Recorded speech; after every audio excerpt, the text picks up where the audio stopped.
கர்த்தருக்கு ஸ்தோத்திரம். நாம் வாசிப்போம் சங்கீதம் 121 அதிகாரம் 1-2 வசனம். சங்கீதம் 121 1-2. எனக்கு ஒத்தாசை வரும் பர்வதங்களுக்கு நேராக என் கண்களை ஏறெடுப்பேன். வானத்தையும் பூமியை உண்டாக்கின கர்த்தரிடத்திலிருந்து எனக்கு ஒத்தாசை வருது. ஒத்தாசை வரும் நம்ம பார்க்கிறோம். எனக்கு சங்கீதக்காரர் சொல்றாரு, எனக்கு ஒத்தாசை வரும் பர்வதங்களுக்கு நேராக என் கண்களை ஏறெடுப்பேன். வானத்தையும் பூமியை உண்டாக்கின கர்த்தரிடத்திலிருந்து எனக்கு ஒத்தாசை வரும். அல்லேலூயா. நம்ம பார்க்கிறோம், எனக்கு என்னத்துக்கு ஒத்தாசையை தேடுறாங்க? இந்த உலகத்துல நாம் ஜீவிக்கிறோம், இந்த மாம்ச சரீரத்துல இருக்கிறோம், சாவுக்கு எதுவான சரீரத்துல இருக்கிறோம். நமக்கு அநேக இந்த சரீரத்துல நம்ம இருக்கிற வரைக்கும் நாம் கர்த்தரிடத்துல எடுத்துக்கொள்ளப்படல. நம்ம இந்த உலகத்துலதான் இருக்கிறோம்.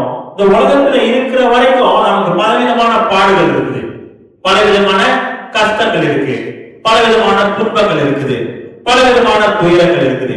இந்த எல்லா பிரச்சனைகள் இருந்தும், எல்லா கஷ்டத்துல இருந்தும், எல்லா தேவைகள் இருந்தும் நாம் யாரை நோக்கி பார்க்கிறோம்? நமக்கு ஒத்தாசை வரும் பர்வதங்களுக்கு நேராக என் கண்களை ஏறெடுப்பேன். என் கண்களை ஏறெடுப்பேன். கர்த்தரை நோக்கி பார்த்து நாம் அந்த பிரச்சனையில இருந்தோம், கஷ்டத்துல இருந்தோம், அவமானத்துல இருந்தோம், நிந்தையில இருந்தோம், நம்ம அந்த கர்த்தரிடத்துல இருந்து வேலத்தை பெற்றுக்கொண்டு ஜீவிக்க கர்த்தர் நமக்கு கிருபை தந்திருக்கிறார். நாம் பார்க்கிறோம், அநேக பலவிதமான பிரச்சனைகள்ல கஷ்டங்கள் கூட போகும்போது அநேக இடத்துக்கு பார்ப்பாங்க, அநேக இடத்த நோக்கி பார்ப்பாங்க. சில பேர் பிரச்சனைகள் மத்தியில நண்பர்களை நோக்கி பார்ப்பாங்க, அவங்க ஏதாவது உதவி செய்வாங்களா. சில பேர் கூட்டாளர் உறவினரை நோக்கி பார்ப்பாங்க, அவங்க ஏதாவது உதவி செய்வாங்களா அப்படின்னு பார்ப்பாங்க. இன்னும் சில பிரச்சனைகள்ல யாராவது வெளியே இருந்து யாராவது வந்து எனக்கு எது உதவி செய்வாங்களா அப்படின்னு பார்ப்பாங்க. ஆனா இந்த சங்கீதக்காரர் தாவீது சொல்றாரு, எனக்கு ஒத்தாசை வரும் பர்வதங்களுக்கு நேராக என் கண்களை ஏறெடுப்பேன். சில பேர் என்னத்தை நோக்கி பார்ப்பாங்க? மலைகளை நோக்கி பார்ப்பாங்க, பர்வதத்தை நோக்கி பார்ப்பாங்க. ஆனா இவரு எனக்கு ஒத்தாசை வரும் பர்வதங்கள் அப்படின்னு சொல்லிட்டு வானத்தை பூமி உண்டாக்குன தேவனிடத்திலிருந்து எனக்கு ஒத்தாசை வருது அப்படின்னு சங்கீதக்காரராகிய தாவீது ராஜா சொல்றதை நம்ம பார்க்கிறோம். அதே போல நம்முடைய ஜீவியத்திலும் அநேக தேவைகள், அநேக கஷ்டங்கள், அநேக துன்பங்கள், இப்படி அநேக காரியங்கள் இருக்கிறத நம்ம பார்க்கிறோம். அந்த காரியங்கள் இருக்கும் பொழுது நம்ம யாரை நோக்கி பார்க்கிறோம்?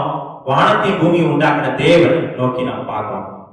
தேவனை நமக்கு தெரியும், அவருக்கு நம்மை தெரியும், அவர் நம்மை அறிந்திருக்கிறாரு, அவர் நம்மை ரட்சித்திருக்கிறாரு. நம்ம கீழே பூமியை நோக்கி பார்க்கும்போது அது பிரச்சனையா தான் தெரியும், பிரச்சனையா தான் தெரியும். மற்றவங்க கிட்ட நம்ம சொல்லும் போது அது நமக்கு ஒரு காரியத்தை நம்ம சொல்றோம். பாருங்க, நம்ம உதாரணமா ஒருத்தவங்க கிட்ட நம்மளுக்கு ஒரு வியாதி இருக்குன்னு வச்சுக்கோங்க, எனக்கு அப்பப்ப தலை சுத்தி சுத்தி மயக்கமா வருதுங்க அப்படின்னு நம்ம என்ன செய்யறோம்? ஒருத்தவங்க கிட்ட சொல்றோம், பக்கத்துல உள்ளவங்க சொல்றோம். அவங்க நமக்கு ஒரு ஆறுதல் சொல்லுவாங்க, இல்ல ஏதாவது ஒரு மருந்து பார்த்து சொல்லுவாங்க, இல்ல எங்கேயாவது போங்க அப்படின்னு சொல்லுவாங்க. பார்த்தா அவங்க என்ன சொல்லுவாங்க? எப்படிங்க இருக்குது? தலை சுத்தி சுத்தி எனக்கு மயக்கம் வருதுங்க அப்படின்னு சொல்லும்போது, ஐயோ தலை சுத்தி சுத்தி மயக்கம் வருதாங்க, எங்க பக்கத்து வீட்டுக்காரங்க அப்படிதாங்க 2 நாளைக்கு முந்தி தலை சுத்தி சுத்தி மயக்கம் வருதுன்னு சொன்னாங்க, 3ஆவது நாள் செத்துட்டாங்க. எப்படி சொல்லுவாங்க? 3ஆவது நாள் செத்துட்டாங்க. அப்ப அவங்க ஆலோசனை நம்ம எடுத்துக்கொள்ளக்கூடியதா இருக்குதா? நம்ம தேவன்கிட்ட சொன்னா தேவன் ஆறுதலை தருவார். ஆனா பக்கத்து வீட்டுக்காரங்க கிட்டையும் நம்மளுக்கு தெரிஞ்சவங்க கிட்டையும் மனுஷங்க கிட்ட அதான் ஆண்டவர் சொல்றாரு, நாசியில சுவாசம் உள்ள மனுஷனை நம்பாத. அப்ப நம்ம மனுஷங்கிட்ட நம்ம பிரச்சனைகளை, நம்ம கஷ்டங்களை, அதான் சங்கீதக்காரர் சொல்றாரு, ஒத்தாசை வரும் பர்வதங்களுக்கு யாராவது கண்களை என்னுடைய பிரச்சனைகளை கர்த்தர்கிட்ட சொல்லுவேன், அவர் எல்லா பிரச்சனையில இருந்து எனக்கு விடுதலை கொடுப்பாரு. நம்ம ஒருத்தவங்கிட்ட ஒரு பிரச்சனையை போய் சொல்லும் போது அவங்க என்ன செய்வாங்க? ஐயோ இப்படி ஆயிடுச்சு, தலை சுத்துதா, அப்படிதாங்க சொன்னாங்க, 2 நாளைக்கு முந்தி சொன்னாங்க, ஏதோ இறந்துட்டாங்க. அப்ப அவங்க மனசு கேட்டோட எப்படி இருக்கும்? அவங்களுக்கு கொஞ்சம் பலம் இருந்திருக்கும், கொஞ்சம் பலம் இருந்திருக்கும். எப்படியோ கர்த்தர் சோம் கொடுத்துருவாங்க. இப்ப போய் அவங்க சொன்ன வாசி என்னாச்சு? போச்சு பக்குன்னு அப்படியே நெஞ்சில. இப்ப மத்த வழி இல்லை, இப்ப என்ன வந்த மாதிரி இருக்கும்? ஹார்ட் அட்டாக்கே வந்த மாதிரி இருக்கும். எப்படி இருக்கும்? ஹார்ட் அட்டாக்கே வந்த மாதிரி இருக்கும். அது போல நம்ம மனுஷங்க கிட்ட பிரச்சனையை சொல்லும் போது ஆண்டவர் சொல்றாரு, நாசியில சுவாசம் உள்ள மனுஷனை நம்பாத.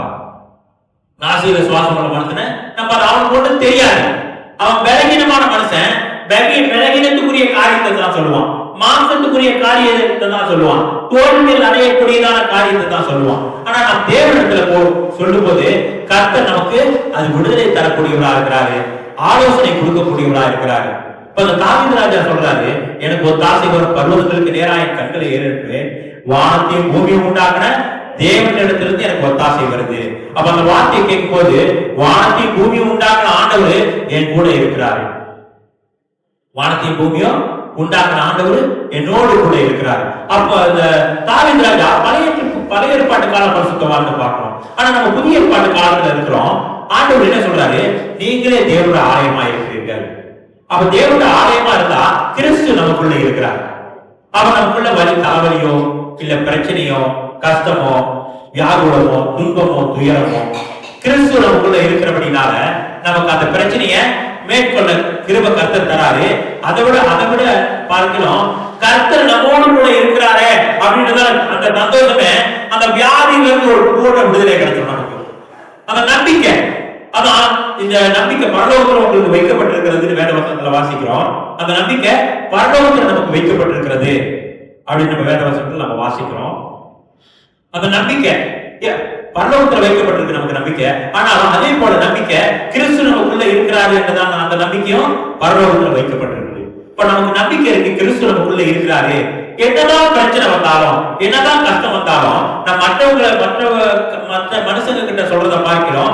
நம்ம கிறிஸ்துவோடு கூட நம்ம பேசிக்கிட்டு கிறிஸ்துவோட வசனத்தை, இயேசு கிறிஸ்துவோட வசனத்தை தியானிச்சுக்கிட்டு, ஆண்டவரே எனக்கு உடம்பு எப்படி இருக்கு சுவாமி, ஆனா நான் விசுவாசிக்கிறேன், நீங்க எனக்கு பரிபூர்ண சுகத்தை தருவீங்கன்னு நான் விசுவாசிக்கிறேன் ஆண்டவரே அப்படின்னு நம்ம சொல்லும் போது நமக்குள்ளேயே ஒரு உள்ளுக்குள்ளான ஒரு சந்தோஷம் வரும், ஒரு சமாதானம் கிடைக்கும். நம்ம மனுஷன் கிட்ட போய் பிரச்சனைகளை சொன்னாக்கா அந்த பிரச்சனை என்ன ஆகும்? அது ஊதி பெருசாகக்கூடியதாக இருக்குது, பெருசாகக்கூடியதாக இருக்கும். நம்ம பாருங்க, சில வேலைகள்ல நம்ம வீடு வாங்கலாம்னு நினைப்போம், இல்ல ஒரு காடி வாங்கலாம்னு நினைப்போம். அதை கர்த்தர்கிட்ட சொன்னா எப்படி இருக்கும்? ஆண்டவர் சொல்றாரு, ஒரு வழிகளை கர்த்தருக்கு ஒப்புவி அப்படின்னு சொல்றாரு. அவரை வாய்க்க பண்ணுவாரு. இப்ப நம்ம ஒரு காடி இல்ல வீட்டுல பிரச்சனையா இருக்குது, அப்ப காடி வாங்கலாம்னு இருக்கிறோம். அப்ப நம்ம தேவகிட்ட சொல்றோம், ஆண்டவரே காடி வாங்கலாம்னு இருக்கோம், ஆண்டவரே ரொம்ப பிரச்சனையா இருக்கு குடும்பமா, நாங்க போறதுக்கு முடியல ஆண்டவரே, சேச்சிக்கு போறதா இருந்தாலும் எங்க போறதா இருந்தாலும் கூடி போக முடியல ஆண்டவரே, காடி இல்ல ஆண்டவரே, ஒரு காடி வாங்கணும் ஆண்டவரே, கிருபை தாங்க ஆண்டவரே அப்படின்னு நம்ம கர்த்தர்கிட்ட கேட்கும்போது கர்த்தர் சீர்தூக்கி பார்த்து அந்த பிரச்சனையை சால்வ் பண்ணுவாரு. காடி வாங்க கர்த்தர் கிருபை செய்வாரு. நம்ம போய் தெரிஞ்சவங்க கிட்ட போய் சொந்தக்காரங்கிட்ட போய் நான் ஒரு காடி வாங்கலாம்னு இருக்கிறேங்க அப்படின்னு சொல்லுவேன். நான் காடி வாங்கலாம்னு இருக்கிறீங்களா? ஓ, காடி வாங்குற அளவுக்கு போயிட்டியா நீ? என்ன சொல்லுவாங்க? ஓ, காடி வாங்குற அளவுக்கு போயிட்டியா நீ அப்படின்னு அவங்களுக்கு மற்றவங்களுக்கு உதவி செய்யறதான சிந்தை இல்லை. அப்ப நம்ம கர்த்தர்கிட்ட சொன்னாக்கா கர்த்தர் என்ன செய்வாரு? அந்த காரியத்தை வாய்க்கப்படுவாரு. நாங்க மற்றவங்க கிட்ட நம்மளோட தேவைகளை, நம்மளுடைய கஷ்டங்களை, நம்மளோட துன்பங்களை, நம்மளோட துயரங்களை மற்றவங்க கிட்ட சொல்றத பார்க்கிறோம். கர்த்தர்கிட்ட சொல்றதுனாலும் நம்ம ஒரு காரியம் வீடு வாங்க போறோமோ காடி வாங்க போறோமோ எல்லாருக்கிட்டையும் சொல்லிட்டு இருந்தா அவங்க என்னதான் பொறாமதான் வருவாங்க.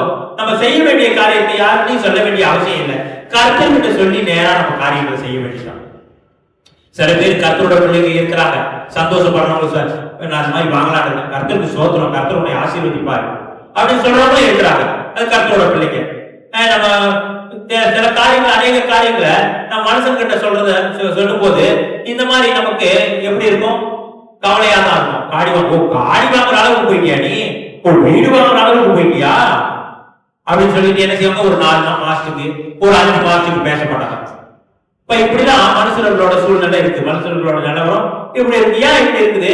மாம்சத்தின் கிரியைகள் வெளியிறக்கமாயின, அவை யாவன, விபச்சாரம், வேசித்தனம், பொறாமை அப்படின்னு பல காரியங்கள் இருக்கு. அப்ப இப்படிப்பட்டதான காரியங்கள் இருக்கிறபடினால, மாம்சத்தை ஒட்டி அவங்க ஜீவிக்கிறபடினால நம்ம மனுஷன்கிட்ட ஒரு காரியத்தை சொல்லும் பொழுது அவங்க அதை ஏற்றுக்கொள்ள முடிகிறது இல்லை. ஆனா கர்த்தர்கிட்ட சொல்லும் போது கர்த்தர் பிள்ளைகளோட தேவைகளை பார்க்கிறாரு. பிள்ளைகளுக்கு இந்த காரியம் தேவை, உண்மையை பிள்ளைகளுக்கு இந்த காரியத்தை கொடுக்கணும் அப்படின்னு சொல்லி கர்த்தர் என்ன செய்வார்? அந்த காரியத்தை வாய்க்கப்படுவார். சிலர் நம்ம பார்க்கிறோம், சிலர் மனுஷன் கிட்ட சொல்லுவாங்க, சிலர் சொந்தக்காரங்க கிட்ட சொல்லுவாங்க, சிலர் உற்றார் கிட்ட சொல்லுவாங்க. சிலர் என்ன செய்வாங்க? பணத்தையே தான் நம்பி இருப்பாங்க. எனக்கு பணம் வந்தா பிரச்சனை போயிருக்கியா, பணம் வந்தா பிரச்சனை, பணம் வந்தா அவங்க நம்பிக்கை எல்லாம் பணத்து மேல வச்சிருப்பாங்க. பணத்தினால எல்லாம் செய்ய முடியாது. பணத்தினால குடும்பத்துல ஒரு அன்பை கொண்டு வர முடியாது. பணத்தினால ஒரு சமாதானத்தை கொண்டு வர முடியாது. சில பேர் என்ன நோக்கி போறாங்க? பணத்தை நோக்கி போறாங்க. நம்ம கர்த்தரை நோக்கி போனா கர்த்தர் சந்தோஷத்தை கொடுப்பாரு, சமாதானத்தை கொடுப்பாரு, எல்லாருமே கொடுப்பாரு, பலத்தையும் நமக்கு கொடுப்பாரு. ஆனா நம்ம பணத்தையே நோக்கி ஓடிக்கிட்டு இருக்கிறோம், பணத்தையே நோக்கி ஓடிக்கிட்டு இருக்கிறோம், ஒரு சமாதானம் நம்முடைய ஜீவித்துல வராது. சில பேர் என்ன செய்வாங்க? நண்பர்களோட உதவி நாடியே போவாங்க, நண்பர்களோட உதவி நாடி போவாங்க. சில பேர் நம்ம பார்க்கிறோம், நல்ல ஆரோக்கியமா இருக்கிறதுக்காக கர்த்தர் நம்மோடு கூட இருக்கிறாரு, கர்த்தர் சுரங்கக்கால ஆரோக்கியத்தை தருவார்களாம். நம்ம எக்ஸசைஸ் எல்லாம் செய்யணும், அது செய்யக்கூடாதுல செய்யணும். அதே பிரகாரம் அது மேலேயே நம்ம நம்பிக்கை வைக்கக்கூடாது, கர்த்தர் மேல நம்ம நம்பிக்கை வைக்கணும். நம்ம ஆயுசு நாட்களை கூட்டுறவரும் குறைக்கிறவங்க கர்த்தர் தான். கர்த்தருக்கு தான் தெரியும் நம்ம எவ்வளவு நாள் இந்த பூமியில இருக்க போறோம் அப்படின்னு கர்த்தருக்கு தான் தெரியும். நம்முடைய எல்லா காரியத்தையும் கர்த்தர் இடத்துல வைக்கணும். எப்படி நம்ம கர்த்தர் இடத்துல நம்பிக்கையை வச்சுட்டு நம்ம வேலை செய்யாமையா இருக்கோம்? வேலை செய்யறோம், கர்த்தர் மேல நம்பிக்கை வச்சிருக்கிறோம், வேலை செய்யறோம். ஆனா நம்ம போய் வேலை செய்யறோம் தானே. அதே போலதான் கர்த்தர் மேல நம்பிக்கை, அந்த ஆரோக்கியத்தை குறித்து, சுகபலத்தை குறித்து கர்த்தர் மேல நம்பிக்கை வைத்திருக்கிறோம். கர்த்தர் சுகபல ஆரோக்கியத்தை தருவாரு, நம்ம சுகமா ஜீவிக்க கர்த்தர் திரும்ப தருவாரு, நாம் நம்பி இருக்கிறோம், கர்த்தர் நம்பி இருக்கிறோம். அதே வேளையில நம்ம என்ன செய்யறோம்? ஜாகிங் ஓடுறோம், சில உடற்பயிற்சி நம்ம செய்யறோம். அதே போல நம்ம நம்பிக்கை யார் மேல வைக்கணும்? கர்த்தர் மேல தான் வைக்கணும். அப்ப பணம் நமக்கு தேவைதான். அப்ப நம்ம கர்த்தர் மேல வச்சதுனால பணம் தேவையில்லைன்னு ஆகாது. பணம் தேவைதான், ஆனா முழு நம்பிக்கையும் பணம் கர்த்தர் மேல நம்பிக்கை நமக்கு இருக்கணும். பாருங்க, ஆண்டவர் கர்த்தராகிய இயேசு கிறிஸ்து உலகத்துல இருந்தாரு. உலகத்துல இருக்கும்போது அநேக காரியங்களை செய்தாரு, அநேக நன்மையான காரியங்களை செஞ்சாரு. அவர் சொல்றது மாத்திரம் இல்லை, அவரு சொல்றது மாத்திரம் இல்லை, இப்படி இருந்துக்கங்க, இப்படி நடங்க, இப்படி செய்யுங்க. அந்த மலை பிரசங்கத்தெல்லாம் பார்க்கும்போது கர்த்தர் அநேக காரியங்களை சீஷர்களுக்கும் ஜனங்களுக்கும் விலைக்கு சொல்றதை நம்ம பார்க்கிறோம்.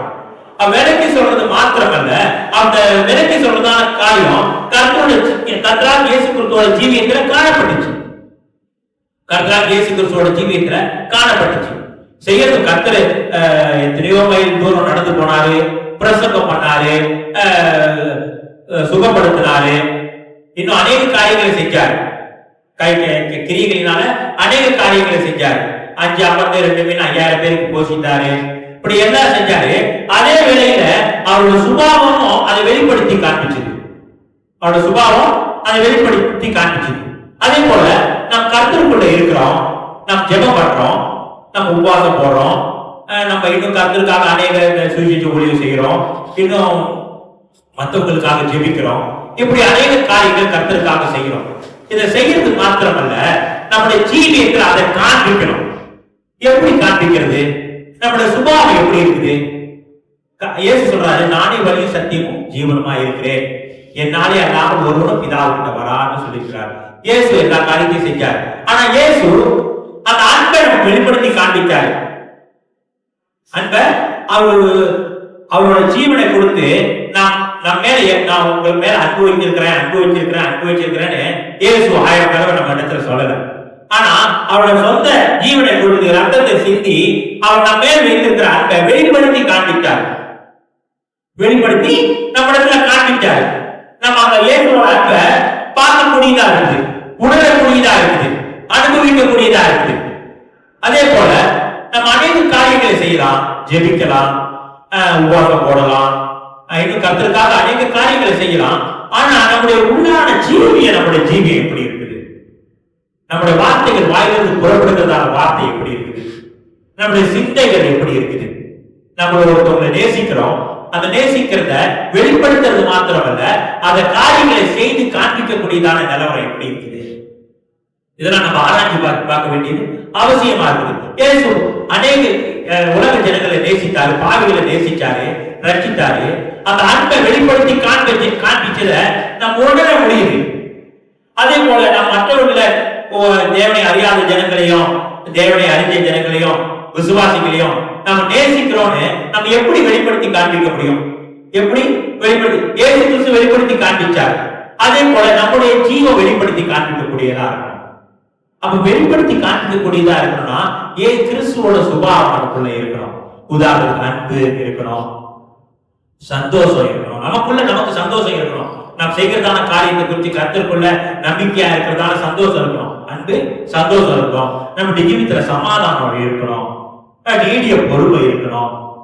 தயவு இருக்கணும். நிச்சயம் இருக்கணும். சாந்தம் இருக்கணும். நற்குணம் இருக்கணும். விசுவாசம் இருக்கணும். இப்படி நம்முடைய ஜீவியத்துல இப்படிப்பட்ட காரியங்கள்லாம் நம்ம ஜீவியத்துல காணப்படணும். நம்ம பாக்குறோம் பிள்ளைகள் இடத்துல நம்ம இப்படி ஜீவிக்கணும், இப்படி நடக்கணும், இப்படி கருத்திற்காக காரியங்களை செய்யணும் அப்படின்னு சொல்லும் போது பிள்ளைக்கு நம்ம சொல்றதை மட்டும் கேட்கறது இல்ல, நாம் செய்கிறதான காரியத்தையும் பார்க்கக்கூடியதா இருக்கு. நான் இப்படி எல்லாம் செஞ்சுட்டு நான் பிள்ளைகிட்ட ஆலோசனை கொடுத்துட்டு இப்படி நடக்கணும், இப்படி ஜீவிக்கணும்னு சொல்லிட்டு நான் சிகரெட் குடிச்சுக்கிட்டு இருந்தா பிள்ளைங்க என்ன செய்யும்? பிள்ளைங்க நான் செய்கிறது தான் பார்க்கும். அதே போல கிறிஸ்து அநேக காரியத்தை செஞ்சாரு. அப்ப கிறிஸ்துவ பார்த்து நம் இயேசு கிறிஸ்துவோட நடவடிக்கைய நம்ம பார்த்து கற்றுக்கொள்ள முடியாத காரியம் இருக்குதாங்க. அப்ப நம்ம மற்றவங்க கிட்ட கிறிஸ்துவ பற்றி அறிவிக்கிறோம், பிள்ளைகள் கிட்ட கர்த்தருடைய ஆலோசனை நம்ம கொடுக்கிறோம்.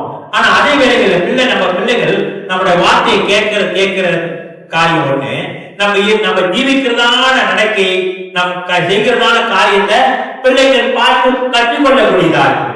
பிள்ளைங்க பார்த்து கற்றுக்கொள்ளக்கூடியதா இருக்கு.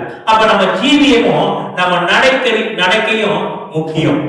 இயேசு கிறிஸ்து எப்படி நம்ம மேல அன்பா இருந்தாரு, எப்படி பாவிகளை நேசிச்சாரு, எப்படி ரட்சித்தாரு, அவர் செய்கிறதான ஒவ்வொரு காரியத்திலையும் உலகத்துல இருந்து கர்த்தராக இயேசு கிறிஸ்து செய்ததான ஒவ்வொரு காரியத்தை குறித்து நம்ம பார்க்கும்போது மெய்யாகவே இயேசு கிறிஸ்துவோட ஒரு பழுதற்ற ஆண்டவரா இருக்கிறார், ஒரு பழுதற்ற மனுஷகுமாரனா இருக்கிறார், ஒரு பிழையற்ற மனுஷகுமாரனா இயேசு கிறிஸ்து இருக்கிறார். அப்ப நம்ம கர்த்தரை நேசிக்கிறோம், கர்த்தரோட பிள்ளைகள் நம்ம சொல்றோம். அவர் நம்மளுடைய ஜீவியத்துல நாம் காண்பிக்கக்கூடியதான காரியம் என்ன இருக்குது?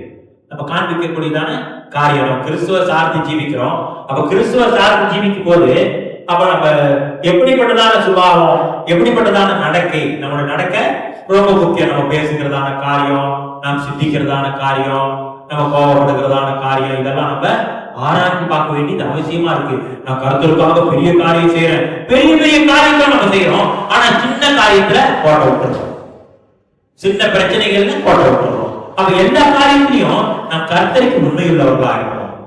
எல்லா காரியத்திலும் நம்ம பெரிய பெரிய மலையெல்லாம் புடுங்கிடுவோம், மலையெல்லாம் புடுங்கி கொண்டாந்து வச்சிருவோம். ஆனா சின்ன சின்ன குள்ள நெருங்கிட்ட மாட்டிக்குவோம், சின்ன சின்ன சுபாவத்தில் நம்ம மாட்டிக்குவோம். பெரிய காரியங்களை செஞ்சுட்டு வந்துடுவோம், ஆனா சின்ன சின்ன காரியங்களை செய்யும் போது சின்ன சின்ன குள்ள நெருங்கிட்ட நம்ம மாட்டிக்குவோம். பெரிய காரியங்கள்ல மாட்ட மாட்டோம், சின்ன சின்ன காரியம். இந்த சின்ன சின்ன காரியத்தை நம்ம ஜீவியத்தை மற்றவங்க பார்த்து நம்ம ஜீவியத்தை ஒரு எடை போடக்கூடியதா. நம்ம சொந்தக்காரங்க இருப்பாங்க, நம்மளுக்கு தெரிஞ்சவங்க இருப்பாங்க, நம்ம கல்யாணத்துக்கோ இல்ல சொந்தமா கூடி எங்கேயோ போறோம், அவங்க சொல்றதான வார்த்தையை கேட்கிறோம். அவங்க ஒரு காரியம் தப்பா இல்ல தவறா இல்ல நம்ம கிட்ட பொறாமப்பட்டோ ஏதாவது ஒரு காரியத்தை சொல்றாங்க, நம்மளோட ரியாக்ஷன் எப்படி இருக்குது? இது சின்ன காரியம் தான். ஆண்டவர் பெரிய மலையை குடிக்கிட்டு வந்து வச்சா கூட நம்மளால குடிக்கிட்டு வந்து வைக்க முடியும். ஆனா சின்ன சின்ன சுபாவத்துக்குரிய காரியம் இதுல நம்மளால ஜெயம் கொள்ள முடியல. சின்ன சின்ன காரியத்துல இந்த சின்ன சின்ன காரியம் தான் மற்றவங்க பார்த்து நம்மளுடைய ஜீவியத்தை எடை போடக்கூடியதா இருக்கு. ஒருத்தவங்க சொல்றதான காரியத்தை எடுத்துக்கொள்ள முடியும் நம்மளால, ஒருத்தவங்க சொல்றதான காரியத்தை எடுத்துக்கொள்ள முடியல. நம்ம சகோதர சகோதரிகள் ஒரு காரியத்தை சொல்லுவாங்க, அந்த காரியத்தை எடுத்துக்கிட்டா நம்மளால அந்த காரியத்தை எடுத்துக்கொள்ள முடியல. இது சின்ன சின்ன காரியம் தான், ஆனாலும் நம்மளுடைய ஜீவியத்துல பட்டு சில காரியம் வரதுனால நமக்கு என்ன செய்ய முடியல, அந்த காரியத்தை நம்மளால ஜீர்ணிக்க முடியல, நம்மளுடைய சுபாவத்தை மாசத்தை வெளிப்படுத்தி காண்பிக்கிறோம். இந்த சின்ன சின்ன காரியம் நம்மளுடைய ஜீவியத்துல ரொம்ப முக்கியமா இருக்குது. ஒரு இடத்துல போறோம், அந்த இடத்துல நம்ம எப்படி பேசணும், அவங்க சொல்ற காரியத்துக்கு எப்படி நம்ம அதை கேட்டு எப்படி நம்ம பிரதிபலிக்கிறோம், எப்படி நம்மளோட மறு உத்தரவை நம்ம எப்படி வெளிப்படுத்தி காண்பிக்கிறோம், இதெல்லாம் ரொம்ப முக்கியமான காரியம். மனுஷங்க நம்மளோட வார்த்தையை பார்த்து எங்க அப்பா சொல்லுவார் அடிக்கடி, நீ உன் நண்பன் எப்படின்னு சொல்லு, நீ எப்படிப்பட்டவன்னு சொல்ற, உன் நண்பன் எப்படிப்பட்டவன்னு சொல்லு, நீ எப்படிப்பட்டவன் நான் சொல்றேன் அப்படின்னு சொல்லுவார் அடிக்கடி. அப்ப நம்ம எப்படிப்பட்டவர்களோடு ஐக்கியப்பட்டிருக்கிறோம் அது ரொம்ப முக்கியம். அதே வேளையில நம்ம வாயில ஒருத்தவங்க சொல்றாங்க, அந்த காரியத்தை நம்ம பொறுத்து கொள்ளக்கூடியதா இருக்குதா, அதை கேட்டு நமக்கு தெரியாம சொல்றாங்க, இன்னும் கிறிஸ்துவுக்குள்ள வளரல. இன்னும் மாம்சத்துக்குள்ளதான் இருக்கிறாங்க. அவங்களும் இன்னும் ஆவிக்குரிய ஜீவிதத்தில் வளரும் போது ஆவிக்குரிய காரியங்களை பேசுவாங்க அப்படின்னு நமக்கு ஒரு ஞானம் இருக்கணும். இப்ப ஒருத்தவங்க நம்ம ஒரு பேசும்போது நம்ம பேசுறதான காரியத்தை கட் பண்ணிட்டு மட்டம் தட்டிட்டு பேசுறாங்கன்னு வச்சுக்கோமே, அது என்ன அர்த்தம்? அவங்க கிறிஸ்துவுக்குள்ள சரியா வளரல, கிறிஸ்துவுக்குள்ள சரியா வளரல. நம்ம அவங்க கிட்ட போய் சண்டை போட்டுக்கிட்டு நான் சொன்னதுதான் சரி நீ சொன்னதுதான் தவறு அப்படின்னு நம்ம தர்க்கம் பண்ணக்கூடாது. அப்ப நம்ம தெரிஞ்சுக்கணும் அவங்க கிறிஸ்துவுக்குள்ள சரியா வளரல, நம்ம கிறிஸ்துவ அப்ப நம்மளும் சேர்ந்து சண்டை போனா என்ன ஆச்சும்? நம்மளும் கிறிஸ்துவுக்குள்ள வளரல. நம்மளுடைய வார்த்தை வாயிலிருந்து புறப்படுகிறதான வார்த்தை நம்ம மனசுல இருக்கிறது தான் இருதயத்துல இருக்கிறது வாயில வரும். வேற வசனத்தை நம்ம வாசிக்கணும். அப்ப நம்ம எப்படிப்பட்டதான காரியத்தை சிந்திச்சுக்கிட்டு இருக்கிறோம், எப்படிப்பட்டதான காரியத்தை நம்ம செஞ்சுக்கிட்டு இருக்கிறோம்ன்றதுக்கான காரியம் ரொம்ப முக்கியம். நம்ம வெளிப்படுத்துறோம், நம்ம வெளிப்படுத்தி நம்ம இருதயத்துல என்ன இருக்குன்னு நம்ம வெளிப்படுத்தி டக்குன்னு காண்பிச்சிடறோம். நம்ம எல்லாத்தையும் கொட்டிடுறோம். அப்பதான் தெரியுது, பொறுக்கி பார்க்கலாம். ஐயோ இந்த காரியம் இருக்குது இருதயத்துல, இந்த காரியம் இருதயத்துல இருக்குது. நம்ம கர்த்தர் கிறிஸ்து இயேசு நமக்குள்ள இருக்கிறாரு. கிறிஸ்து இயேசு நமக்குள்ள இருக்கும்போது கிறிஸ்து இயேசுவோட சுபாவம் வெளி நம்ம ஒருத்தவங்க ஒரு காரியத்தை சொல்றாங்க, ஒரு தவறான ஒரு காரியத்தை சொல்றாங்க, நம்மிடத்துல இருந்து எடுத்து அந்த காரியத்தை சொன்னாக்கா அது தவறு, அது தவறா போயிடும். நம்ம மாம்சமா இருக்கணும் அப்படின்னால நம்ம மாம்சத்துக்குரிய காரியத்தை தான் நம்ம சிந்திப்போம். அப்ப கிறிஸ்து நமக்குள்ள இருக்கிறாரு. அந்த கிறிஸ்துவோட காரியத்தை அந்த சுபாவத்தை எடுத்து நம்ம வெளிப்படுத்தி காண்பிக்கும் போது மெய்யாக மற்றவங்க சீர்தூக்கி பார்க்கும் போது நான் இப்படி சொன்னேன், ஆனா இவன் இப்படி பதில் சொல்லி இருக்கிறான், ஆனா கிறிஸ்து மெய்யாகவே அவங்க கூட இருக்கிறாரு. பழைய ஏற்பாடு காலங்களை நம்ம பார்க்கும்போது அநேக பரிசுத்தவான்களை நம்ம பார்க்கிறோம். யோசேப்பை கூட குறிச்சு கூட நம்ம பார்க்கும்போது அவங்க சொன்னாங்க, கர்த்தர் இவனோட மெய்யாகவே கர்த்தரே இவங்க கூட இருக்கிறாரு அப்படின்னு சாட்சி கொடுக்கக்கூடியதா இருக்கு. இப்ப தானியேலை நம்ம பார்க்கிறோம். தானியேல கூட மற்றவர்கள் பார்த்து மெய்யாகவே கர்த்தர் தானியேலோட கூட இருக்கிறார்னு சொல்லக்கூடியதா இருக்கு. அப்ப மற்றவர்கள் பார்த்து நம்ம பார்த்து இயேசு என் கூட இருக்கிறாரு, இயேசு என் கூட இருக்கிறாரு, இயேசு என் கூட இருக்கிறாரு நம்ம சொல்றதுனால இயேசு நம்ம கூட இருக்கிறது இல்லை. மற்றவங்க பார்த்து நம்மளோட வார்த்தைகளை பார்த்து, நம்ம ஜீவியத்தை பார்த்து, நம்ம நடப்பிக்கிறதான ஒவ்வொரு காரியங்களை பார்த்து மற்றவங்க பார்த்து என்ன சொல்லணும்? கிறிஸ்து மெய்யாகவே உங்களோடு கூட இருக்கிறாரு அப்படின்னு மற்றவங்க சொல்லணும். நான் இயேசு என் கூட இருக்கிறாரு, நான் 10 ஜெபம் பண்றேன், நான் அபிஷேகத்தினால நிரம்புறேன், நான் இப்படி உபவாசம் எடுக்கிறேன், நான் இப்படி காரியத்தை செய்யறேன், இப்படிப்பட்ட காரியம் கர்த்தருக்காக செஞ்சுக்கிட்டு இருக்கிறேன் அப்படின்னு சொல்றதுனால தேவன் நம்மோடு கூட இருக்கிறது இல்லை. தேவன் நம்மோடு கூட இருக்கிறாருன்னு மற்றவங்க பார்த்து கண்டுபிடிக்க முடியும். நம்ம பேசுகிறதான வார்த்தை, நாம் செய்கிறதான காரியம், நம்ம எப்படிப்பட்ட காரியத்தை செயல்படுத்திக்கிட்டு இருக்கிறோம், எதுக்காக நாம் ஓடிக்கிட்டு இருக்கிறோம், இந்த காரியத்தை பார்த்து மற்றவங்க கிறிஸ்து நமக்குள்ள இருக்கிறாரா இல்லையான்னு கண்டுபிடிப்பாங்க. அதான் அப்போஸ்தலர் பவுல் சொல்றாரு, பரிசித்து பாருங்க கிறிஸ்து உங்களுக்குள்ள இருக்கிறாரா இல்லையான்னு ஆராய்ச்சி பாருங்க. பரீட்சைக்கு நிக்கிறவர்களா பரீட்சைக்கு நில்லாதவர்களா? நீங்க பரீட்சைக்கு நிக்கிறவர்களா பரீட்சைக்கு நில்லாதவர்களா என்று நீங்களே ஆராய்ந்து பாருங்க அப்படின்னு அப்போஸ்தலர் பவுல் சொல்றத நான் பார்க்கணும். ஏன்னா அந்த காலகட்டத்துல அப்போஸ்தலர் பவுலை பார்த்து நீங்க தேவனோட நடத்திப்பினால காரியங்களை செய்யல, நீங்க செய்யறது தவறுன்னு அனைவரு அப்போஸ்தலர் பவுலை குற்றம் சாட்டுறதான கூடியதான நிலவரத்துல அப்போஸ்தலர் பவுல் சொல்ற, பரீட்சைக்கு நிக்கிறவர்களா பரீட்சைக்கு நில்லாதவர்களா நீங்களே உங்களை ஆராய்ச்சி பாருங்க அப்படின்னு அப்போஸ்தலர் பவுல் சொல்றாரு. அப்ப நம்ம ஆராய்ச்சி பார்க்கக்கூடியது அவசியமா இருக்குது. கிறிஸ்து மெய்யாகவே நமக்குள்ள இருக்கிறாரா? நம்ம பேசுகிறதான வார்த்தையை பார்த்து நம்மளே கண்டுபிடிக்க முடியும். அதே போல மற்றவர்களும் கிறிஸ்து எனக்கு நமக்குள்ள இருக்கிறாரா இல்லையா பாருங்க. நம்ம அநேக காரியங்களை கர்த்தருக்காக செய்யலாம், அநேக காரியங்களை கர்த்தருக்காக செய்யலாம். ஆனா கிறிஸ்து நமக்குள்ள இல்லாம ஒண்ணு செய்ய முடியாது. நம்ம சொல்றோம், எனக்கு ஒத்தாசை வரும் பர்வதங்களுக்கு நேராய் என் கண்களை ஏறெடுப்பேன், எனக்கு ஒத்தாசை வானத்தை பூமி உண்டாக்குற தேவனிடத்துல இருந்து வருதுன்னு நம்ம சொல்றோம். அந்த ஒத்தாசை வருது, கர்த்தர் நம்மோடு கூட இருக்கணும். கர்த்தர் நம்மோடு கூட இருந்தாதான் அப்படிப்பட்டதான ஜெபம் பண்ண முடியும். அநேகர் இருந்தாங்க, ஆனால் தாவீது ராஜா ஏன் அப்படி ஜெபம் பண்ணாரு? தாவீது ராஜாக்குள்ள இயேசு கிறிஸ்து தேவன் இருக்கிறாரு, தாவீது ராஜாக்குள்ள தேவன் இருக்கிறாரு, அதனாலதான் அவர் அப்படி ஜெபிச்சாரு. இப்ப நாம எப்படி ஜெபிக்கிறோம்? கிறிஸ்து மெய்யாகவே நமக்குள்ள இருக்கிறாரா? எனக்கு ஒத்தாசை வரும் பர்வதங்களுக்கு நேராய் என் கண்களை ஏறெடுப்பேன், எனக்கு ஒத்தாசை வானத்தையும் பூமியை உண்டாக்குன தேவனிடத்திலிருந்து வருதுன்னு சொல்றோமா? கிறிஸ்து நமக்குள்ள இருந்தா நாம் சொல்லுவோம். கிறிஸ்து நமக்குள்ள இருந்தா நாம் சுபாவம் மாறக்கூடியதா இருக்குது. கிறிஸ்து நமக்குள்ள இருந்தா நம்முடைய ஜீவியம் மாறக்கூடியதா இருக்கு. கிறிஸ்து நமக்குள்ள இருந்தா நாம் பேசுகிறதான வார்த்தை மாறக்கூடியதா இருக்கு. நம்ம பார்க்கிறோம், பழைய படத்துல ஒரு பாட்டு இருக்குது, உலகத்திலே பயங்கரமான ஆயுதம் எது? அது என்னமா? நம்ம நாக்குதான். நாக்குதான் என்னது? உலகத்திலே பயங்கரமான ஆயுதம். அந்த ஆயுதத்தை வச்சு என்ன வேணாலும் செய்யலாம். பக்கத்துல சண்டையும் உண்டாக்கிடலாம், சமாதானத்தையும் உண்டாக்கலாம். பெரிய ஆயுதம். அந்த ஆயுதத்தினாலதான், இந்த நாக்குன்ற ஆயுதத்தினாலதான் இப்ப ஈரான்ல எல்லாம் சண்டை நடந்துட்டு. அப்ப நம்ம பார்க்கிறோம், இருதயத்தின் நிறைவு வாய் பேசும்.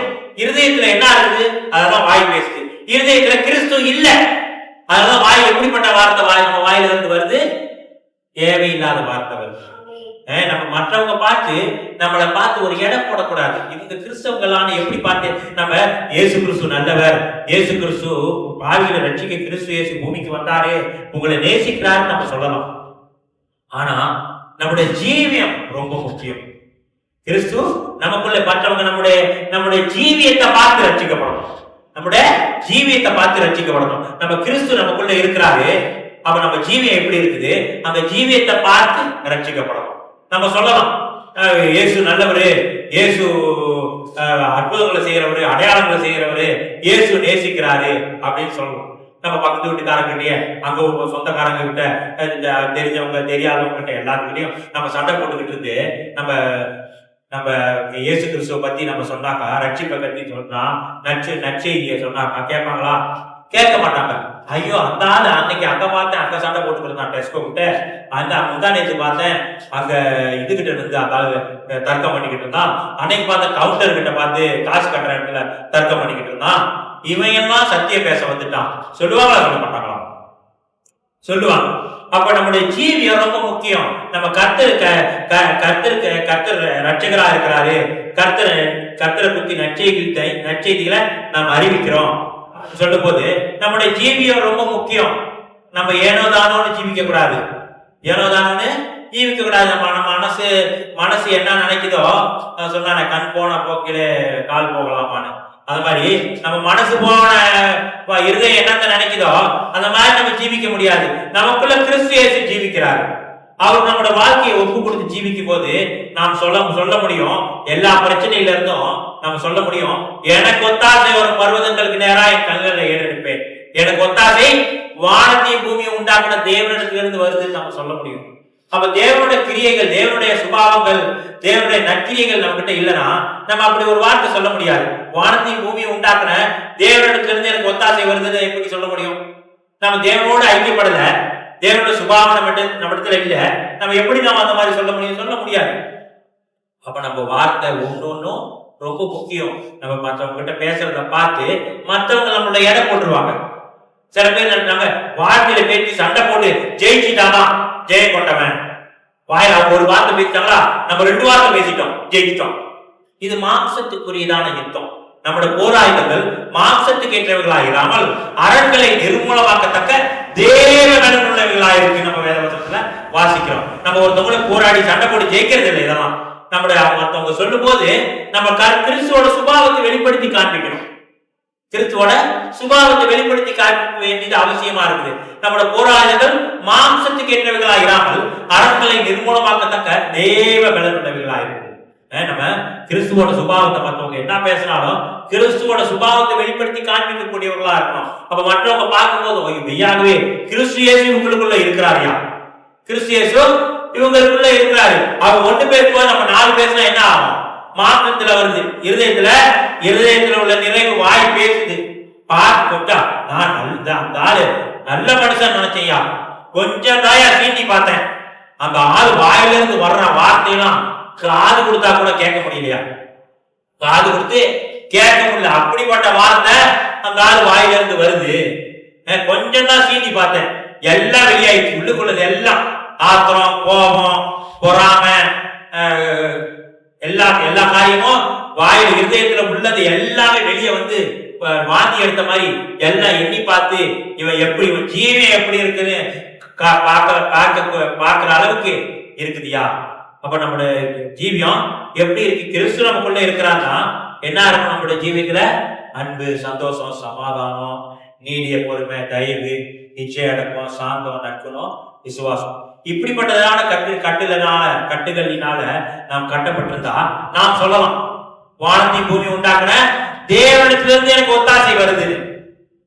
மெய்யாகவே கர்த்தர் நம்ம கேட்கிற காரியத்தை நம்ம கர்த்தர், ஆண்டவரே எனக்கு இந்த பிரச்சனையா இருக்கு ஆண்டவரே சொல்லும் போது கர்த்தர் செய்யக்கூடியவரா இருக்கிறார்.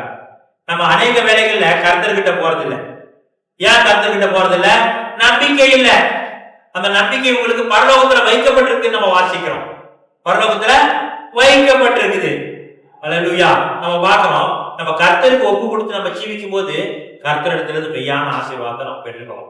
அதை விட முக்கியம் என்ன முக்கியம்? நம்முடைய ஜீவியம், நம்முடைய வார்த்தை, நம்ம சுபாவம். நம்ம ஒரு இடத்துக்கு போகும்போது எப்படி நம்மளோட கிறிஸ்துவை நம்ம காண்பிக்கிறோமா, கிறிஸ்துவோட சாயலை அணிந்து கொண்டிருக்கிறோமா, இல்ல மாம்சத்தின் சாயலை அணிந்து கொண்டிருக்கிறோமா, இல்ல கிறிஸ்துவோட சாயலை அணிந்திருக்கிறோமா, ரட்சிப்பின் வச்சிருந்த அணிந்திருக்கிறோமா நம்ம பார்க்க வேண்டியது ரொம்ப அவசியம். இப்படி அநேக காரியங்கள் உலகத்துல அநேக காரியங்களை நோக்கி மனுஷன் என்ன செஞ்சுட்டு இருக்கிறான்? ஓடிக்கிட்டு இருக்கிறான். நாம் என்னத்தை நோக்கி ஓடிக்கிட்டு இருக்கிறோம்? அந்த விசுவாசத்தை நோக்கிறோம் முடிக்கிறோமாகிய கர்த்தராக இயேசு கிறிஸ்துவை நோக்கி நம்ம ஓடணும். கர்த்தர் எல்லா காரியத்தையும் வாய்க்க செய்ய வல்லவராக இருக்கிறாரு. தேவையோ நம்மளோட கூட பேசியிருக்கிறாரு. அந்த காரியத்தை நம்ம சீர்தூக்கி பார்ப்போம். கர்த்தருக்கு நம்மளோட வாழ்க்கையை ஒப்பு கொடுப்போம். கர்த்தருக்கு கீழ்ப்படிந்து நடப்போம். கர்த்தர் நம்மை ஆசீர்வதிக்க வல்லவராக இருக்கிறார். சோத்திரம்.